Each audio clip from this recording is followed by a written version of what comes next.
شاتوت جان بیا که بریم، ما پشت تو آمدیم. پدر و مادر مرا ببخشین، میمیرم چون بدون کله جان نمیتونم. دختر جان نرو. ما قلبم درد میکنه.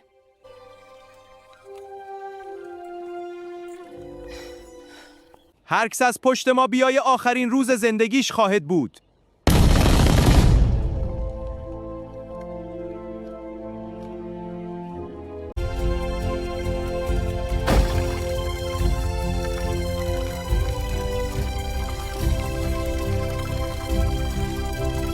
چی شده پدر؟ شاتوت جان کجاست؟ شاتوت ره کیله بی غیرت فرار داد. چی؟ ما و کیله چلور زنده نمیمانم. فرار کرده بی شرف. پیداش میکنم، حساب پس میده. بلی تمام بچه‌ها رو هجام کنین اینجا بیاین. باید به حساب 1 نفر برسیم.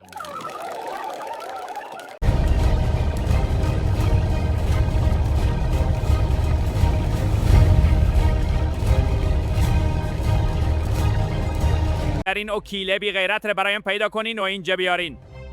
ایلا دادنت نیستم و کیله نامرد. کیله جان اگر اونا ما را پیدا کنم ما را از بین میبرن. تشویش نکو شاتوت جان، از اینجا یک جای دور میریم. من زنگ میزنم. لیمو جان کل چیز آماده کردی؟ ای باید زود همراه شاتوت جان از اینجا برویم. زود باش، ما منتظر هستیم. تا آخی دنیا با تو میمانم امشب.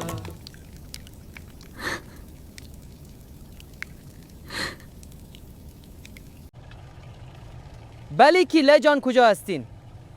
ما آمده میرم شما در بازار باشین، من میام پشتان. لیمو زنگ زده بود میای پشت ما، گفت در همون بازار باشین. میگفتی زود بیا اگر نفرای مالت ما را پیدا میکنن. درست گفتی، باید پنهان شیم. آره بیا این طرف. موافقم. کله جان بالا شوین، زود شوین. درست است، بیا شاتوت جان که بالا شوین. بیا شاتوت جان دستم را بگیر. کیله جان ما خود جای بر رفتن نداریم، کجا بریم؟ چی کنیم؟ یک دفعه از اینجا بیرون شویم، یک جای به خود پیدا میکنیم شاتوت جان. لالا کلش ما موتر گرفته بریم، بخیر من پس طرف قری میرم. لالا لیمو من چه قسم اینه کیا خوبیت جبران کنم بیدر. ما بیدر استیم بین مایگا پنیس جان، ما فدایت میکنم.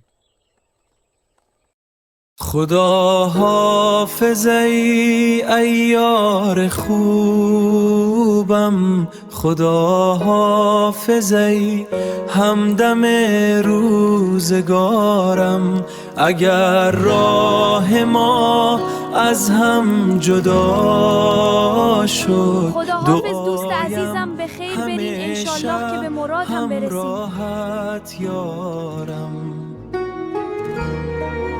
شاتوت جان بالاخره از اینجا میریم و یک زندگی نو را آغاز میکنیم. کله جان من هنوزم میترسم که ما را پیدا نکنن. نتر شاتوت جان، من همراهت هستم.